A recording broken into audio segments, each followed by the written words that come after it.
Estamos ya, como lo habíamos anunciado, con Benji Espinosa, abogado del presidente de la República. Benji, un placer, maestro. ¿Cómo estás? A ver, doctor Espinosa, lo primero, ¿le sorprende este informe del Ministerio Público? Recuerdo haber leído una entrevista que usted decía, bueno, si se le va a abrir investigación al presidente de la República, quiero ver los argumentos del fiscal de la Nación, Pablo Sánchez. ¿Ha leído el documento ya? He leído la disposición de apertura de investigación y te puedo decir en primer lugar que las razones del Ministerio Público son sin razones jurídicas. Y voy a explicar por qué. ¿Por qué?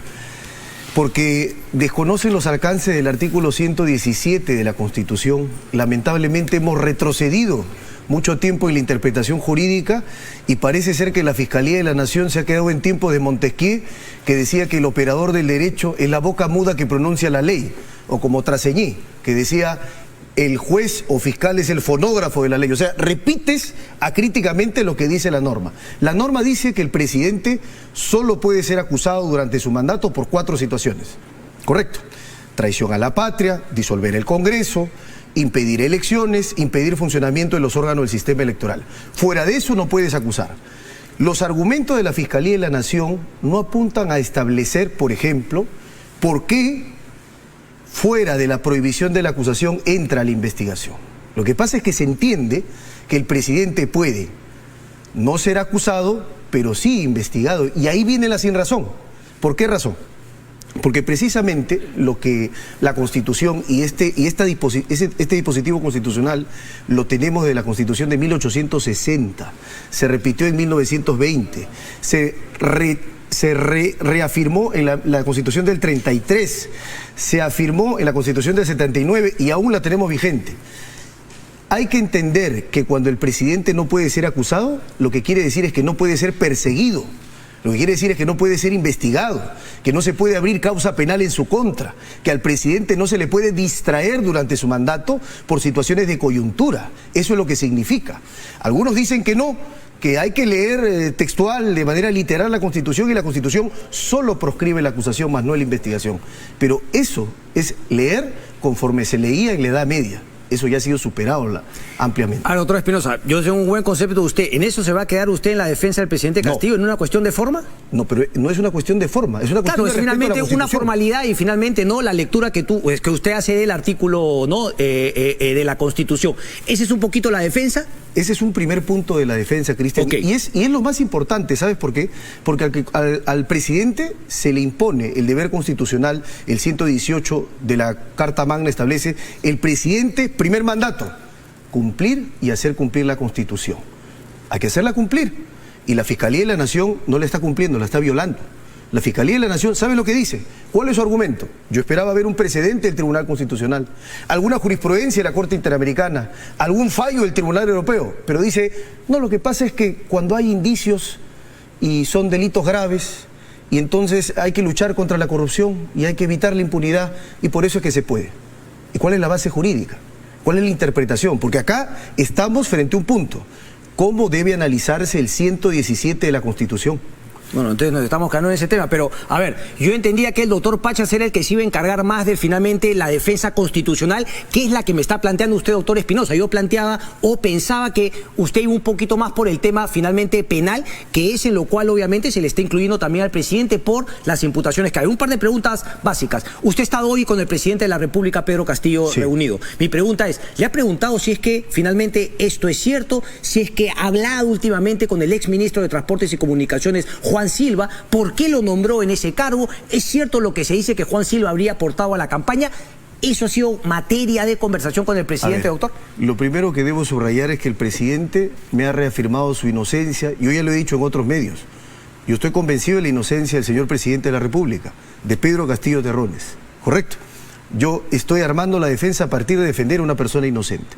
Negados los cargos, lo que yo le he recomendado junto a mis colegas que ejercemos la defensa conjunta, le he recomendado es, nosotros no podemos tolerar, no podemos admitir, el primer mandatario del Estado no puede permitir que se viole la Constitución y la juridicidad en su contra. Bueno. Entonces, ¿cuál es la medida? Partamos ahí. Enrique Bernales Ballesteros, Javier Vallerriestra, el maestro Luis Villarán en su momento, de distintas tiendas políticas llegaron al consenso que en el Perú existe un régimen de irresponsabilidad presidencial. No puede ser el presidente acusado, ni investigado, ni demandado, ni llevado al fuero arbitral. Hay un régimen de irresponsabilidad.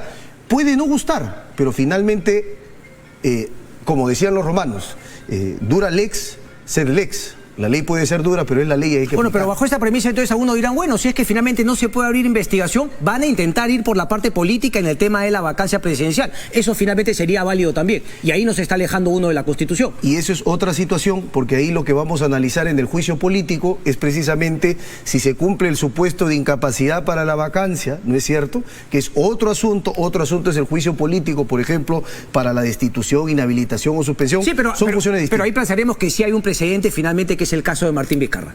Claro, pero yo le digo, más allá de las personas, porque finalmente acá son garantías institucionales. No, pero como usted me hablaba de que no hay un precedente y por eso de alguna manera desautoriza o le quita peso finalmente a la investigación, o sea, no se está centrando en lo que lo acusan al presidente Pedro Castillo, sino de que finalmente se está incumpliendo al abrir una investigación al presidente de la República. Cristian, te voy a poner un ejemplo. Si a ti el día de mañana te querellaran porque tú has difundido una noticia, te aseguro, si yo fuera tu abogado o cualquier otra, yo te diría, tú no vas a negar los cargos, no vas a entrar al fondo. Primero vamos a ver, ¿en realidad ejerciste las libertades que te corresponden o no? Y tú me dirás, sí, ejercí mi libertad de expresión, ejercí mi libertad de información, y quien ejerce un derecho, ¿correcto?, no viola la ley, no comete delito, no incumple nada. Entonces, ese es el mismo punto. Ok, lo trasladamos punto acá. legal. Entonces, ya que finalmente también está hablando de tema, en el tema político, ¿cómo queda finalmente ante la ciudadanía cuando tenemos audios, declaraciones, un colaborador eficaz que finalmente dice que le entregó al ministro Silva dinero para el presidente Pedro Castillo? A ver, sin que yo acepte eso, porque yo soy un convencido de que en el mundo del proceso lo que rige son las pruebas. Correcto. Acá se han propalado audios, no acá, digamos, sino en otro programa. Sí, que acá, Willax, sí. Correcto. Y se ha afirmado que esa voz le corresponde a tal y que esa otra voz le corresponde a tal. Yo no sabía que el señor Philip Butters era perito fonético como para llegar a esas conclusiones. Yo me guío por la prueba. Sí, pero el Ministerio Público finalmente lo toma como un indicio, y cuando se llegue al juicio oral, finalmente se tendrá que confirmar o no. Nadie lo ha negado hasta ahora que sea la voz del señor Bruno Pacheco. La abogada de Pacheco en una no lo declaración negó, exitosa dijo, yo dudo que sea la voz de mi patrocinado. No, dijo que me lo prueben. Es decir, no lo negó, pero dijo lo mismo que usted me está diciendo. Me acoto, me cierro en la formalidad, que me prueben finalmente que es mi voz. Ganó tiempo. Pero no lo niego, porque si lo niego miento y luego finalmente la justicia también puede tener una consecuencia legal por haber mentido de que no era su voz. Mi estimado Cristian, lo que pasa es que no es una mera formalidad.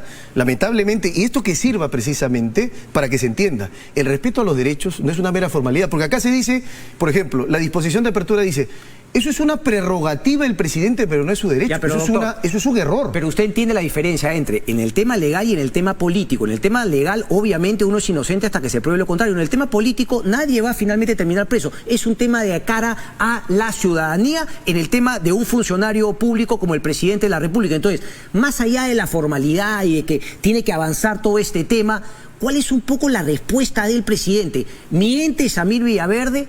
¿Cree el presidente de la República que Juan Silva puede haber cometido actos de corrupción de los cuales él no estaba enterado? Yo te puedo decir, y vamos a hablar, porque tú sabes que existe un delito contra la Administración de Justicia, que es la revelación de identidad de colaboradores. Pero vamos a poner un escenario. Si nos ponemos en el escenario de los audios, hay mucha estridencia acá, pero dice que ¿y Pedro sabe? Sí, sabe, pero se hace. Correcto. ¿Y eso qué prueba? Eso respecto a lo primero, yo digo de lo último, 30.000 soles para ser entregados al ministro y luego al presidente de la República. Vamos a ese hecho. Supuestamente la persona A dice que le dio a B y que B decía que iba a ser para el presidente. ¿Eso qué cosa prueba? Eso prueba en todo caso que hay una persona que toma el nombre del presidente. No prueba que el presidente ha pedido. ¿Te das cuenta que es diferente? Si hay una persona que dice, supongamos un reportero dice, dame dinero, dame 10.000 soles para Cristian, ¿significa que tú estás pidiendo la plata? Correcto. No, significa que una persona está tomando tu nombre. Correcto. Que son dos cosas distintas. Entonces esa es finalmente un poco la argumentación, pero mi pregunta directa es, entonces, el señor presidente de la República, usted le ha dicho que todo eso es mentira, que nunca ha tenido ningún trato con el señor Silva respecto de entregas de dineros por entregar obras. En absoluto, me ha reafirmado su inocencia completa y la falsedad de los cargos que se levantan. Y si saliera un audio más adelante cuando efectivamente el ministro Silva acepta que recibía dinero para el presidente, ahí ¿cuál sería la argumentación? Nuevamente que estaba usando o tomando el nombre del presidente sin su autorización. Cuando nos ponemos en el escenario de la hipótesis, si saliera, especulación no es investigación. Yo te diría que salgan cosas y yo descargaré, contestaré. No, pero yo se lo pregunto porque, claro, es hipotético, porque se lo pregunto porque, claro, cuando salgan, si es que salen esos audios, nuevamente me dirá lo mismo que ahora decir. El discurso del abogado va cambiando de acuerdo a las pruebas que van saliendo. No, el discurso del abogado va refutando los cargos que se van levantando, eso es lo que corresponde. Se levantan cargos y uno los refuta, uno los contesta, uno los explica y uno los aclara. Entonces yo acá estoy siendo bastante claro. Yo estoy acá poniendo en su real dimensión lo que está pasando, porque claro, se hace muchísima estridencia, mucho ruido y hay un señalamiento. No hay mucha estridencia, lo que hay es una investigación abierta por el fiscal de la Nación, Pablo Sánchez. Usted me dice que es un error porque se está incumpliendo el artículo 117. Es solamente eso. ¿Usted cree que se está equivocando el fiscal de la Nación? No, es que es una investigación que nace muerta. Es una investigación que nace muerta porque, fíjate acá. ¿Qué medidas van a tomar entonces? ¿Dónde puede finalmente usted reclamar que lo que está haciendo el fiscal de la Nación es algo indebido? Vamos a pedir al amparo del artículo 150D del Estatuto Procesal Penal la nulidad absoluta de esta disposición. Y si la Fiscalía de la Nación no lo aceptara, tenemos expedito el derecho a plantear una tutela de derechos conforme al artículo 71.4 del Código Procesal Penal.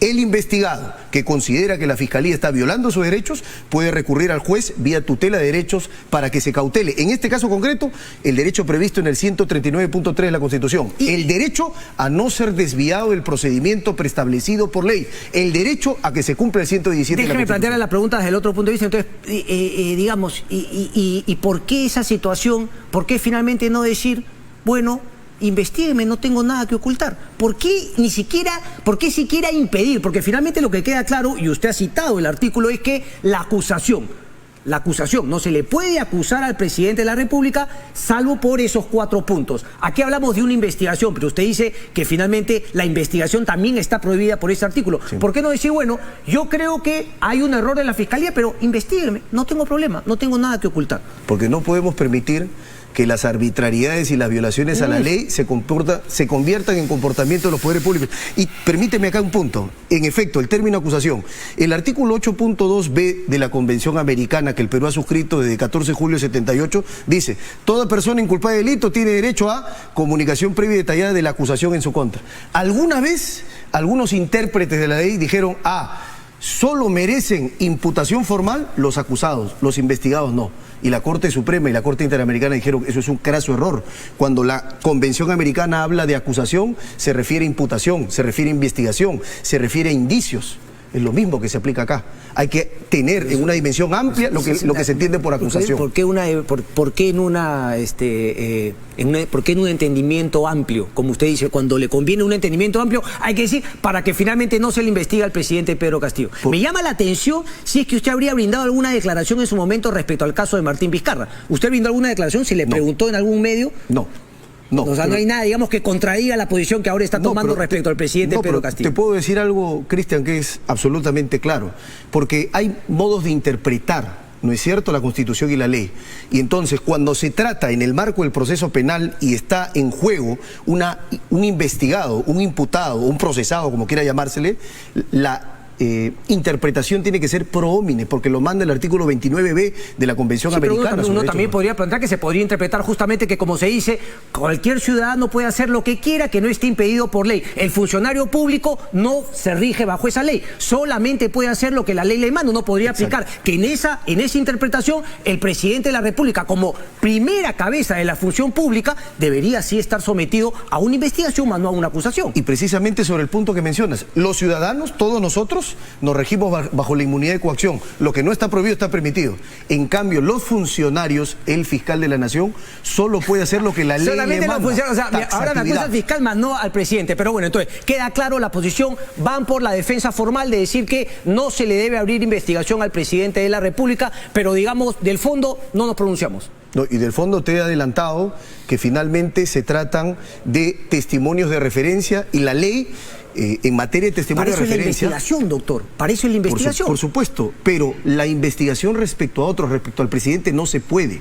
porque la Constitución lo prohíbe. Correcto. Y solamente una última. ¿Él pone sus manos al fuego, él garantiza que lo de Juan Silva también, o empieza a dudar de el ministro que él nombró finalmente? Yo te diría, las responsabilidades son personales, ¿correcto? Sí, pero las políticas no, pues las sí, políticas también. pero Si hay una persona que entra y ha cometido todos estos actos, uno tiene también que ser coherente y decir, bueno, me equivoqué al ponerlo de ministro de Transportes y Comunicaciones. Esa es mi pregunta. ¿Cuál es finalmente la respuesta que haría el presidente? Y se la tengo que hacer interpósita persona porque el presidente no da entrevistas. Imagino que menos aún la va a dar ahora.